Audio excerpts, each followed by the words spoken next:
नमस्कार दोस्तों, lead India के इस वीडियो में आपका बहुत बहुत स्वागत है। दोस्तों, आज के इस वीडियो में मैं एक्सप्लेन करूंगा कि मोटर एक्सीडेंट इंश्योरेंस, एक ऐसे टिपिकल केस के बारे में मैं बताऊंगा कि जहां चार दोस्त मिल करके कहीं सफर पर जा रहे थे और बाद में एक्सीडेंट हो जाता है। एक्सीडेंट के बाद से एक दोस्त दूसरे दोस्त के ऊपर क्लेम के लिए बोलता है और उसके इंश्योरेंस कंपनी को, जो दूसरे दोस्त की इंश्योरेंस कंपनी है, उसको क्लेम के लिए दोस्त बोलता है और फिर बाद में उसको कैसे क्लेम देना पड़ता है और ये पूरा मैटर कैसे सुप्रीम कोर्ट तक जाता है, सब कुछ आप इस केस लॉ से समझ पाएंगे।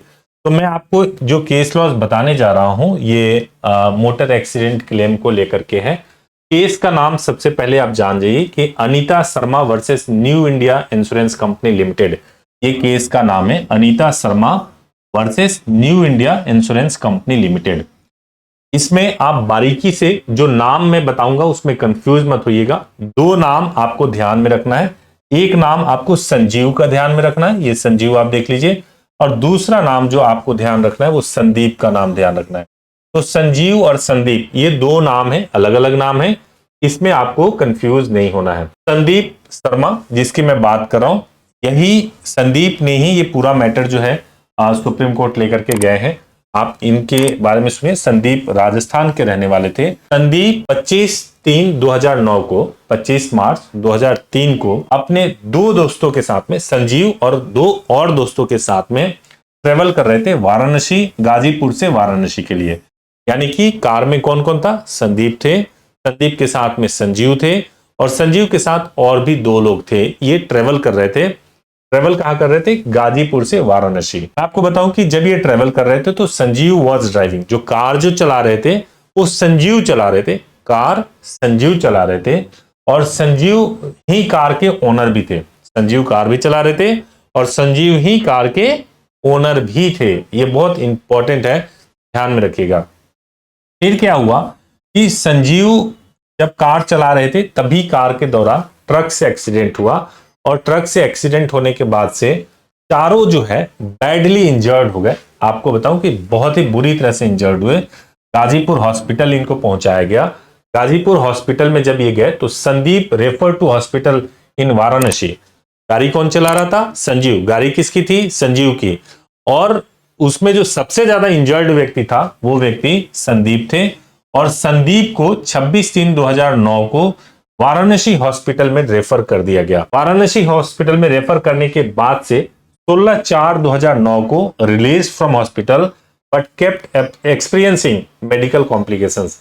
एक महीने के बाद 26/3 से 16/4 तक वो हॉस्पिटल में रहे। संदीप की मैं बात करूं, संदीप हॉस्पिटल में रहे, लेकिन उनको बहुत सारे कॉम्प्लिकेशंस फील हो रहे थे कि अभी मैं ठीक से ठीक नहीं हुआ हूं और नतीजा ये हुआ कि 4-5 महीने के बाद ही 10/12/2009 को he was dead due to multiple injuries and medical complications। यानी संदीप जो उस कार में बैठे हुए थे जिसको संजीव चला रहे थे, उसमें से संदीप की इंजरी की वजह से डेथ हो गई। ये 10/12/2009 को हुआ। इसके बाद से अब मैं ये भी बता दूं कि संदीप के पास में दो बच्चे थे, दो छोटे बच्चे थे और उनकी वाइफ, मदर उनके ऊपर डिपेंडेंट थी। तो संदीप के ऊपर, संदीप की एज भी कुछ ऐसी नहीं थी, यंग एज में डेथ हो गई थी। तो संदीप के पास में दो बच्चे, उनकी वाइफ और माँ जो थी वो डिपेंडेंट थी। जब संदीप की डेथ हो गई उसके बाद से संदीप की वाइफ ने एक क्लेम फाइल किया और क्लेम जो फाइल किया वो 60,90,000 का क्लेम फाइल किया। जो क्लेम फाइल किया वो क्लेम इस बात के लिए फाइल किया कि चूंकि जो ड्राइविंग थी संजीव के द्वारा जो हो रही थी वो सही तरीके से ड्राइविंग नहीं हो रही थी, रैश ड्राइविंग चल रहा था। इसकी वजह से संदीप की जान चली गई और क्लेम में जो पार्टी बनाया वो पार्टी बनाया संजीव को पार्टी बनाया और new India insurance company limited को बनाया। न्यू इंडिया इंश्योरेंस कंपनी जो कार था उसका इंश्योरेंस उसने दिया हुआ था और दूसरा संजीव जिनकी कार थी जिसमें बैठने की वजह से एक्सीडेंट हुआ और एक्सीडेंट की वजह से उनकी मौत हो गई।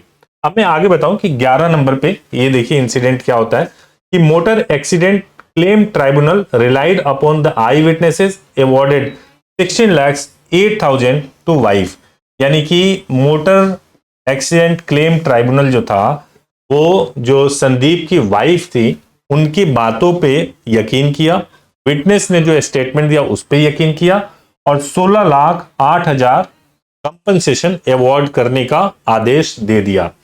इसके बाद से संजीव एवं न्यू इंडिया कंपनी ने अप्रोच किया राजस्थान हाई कोर्ट में।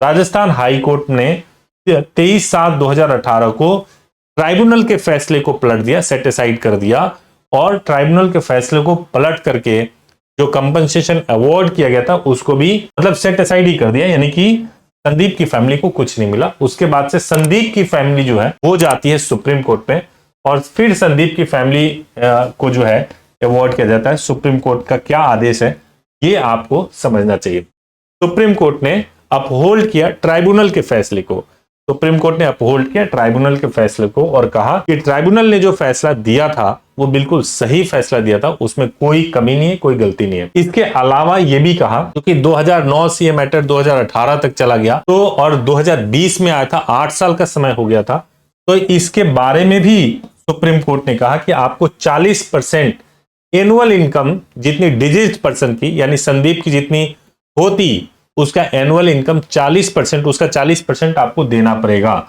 ये फ्यूचर प्रोस्पेक्ट के लिए पहला चीज। दूसरा चीज ये बोला कि आपको चूंकि आपने इतना टाइम लगा दिया तो 8.5% पर एनम के हिसाब से आपको उस अमाउंट में जो कि कंपनसेशन के लिए ट्राइब्यूनल ने ऑर्डर किया था उसमें 8.5% आपको इंटरेस्ट भी देना होगा। साथ में ये भी कह दिया कि ट्राइब्यूनल को बोला कि ट्राइब्यूनल फिर से कैलकुलेट करे कंपनसेशन को और रिकैलकुलेट करके 1 महीने के अंदर बताए और रिकैलकुलेशन करने के बाद से जो अमाउंट बनेगा उस अमाउंट पे सब कुछ देना पड़ेगा। वो अमाउंट तो देना ही पड़ेगा, उसी के बेसिस पे आपको इंटरेस्ट भी और सब कुछ देना पड़ेगा। 5वें नंबर में कहा कि insurance company was directed to deposit compensation within 1 month after tribunal release final recalculated amount. जैसे ही ट्राइब्यूनल रिकैलकुलेट कर लेगी अमाउंट को उसके बाद से इंश्योरेंस कंपनी को 1 महीने के अंदर उसको पैसे संदीप की वाइफ के अकाउंट में जमा कराना पड़ेगा।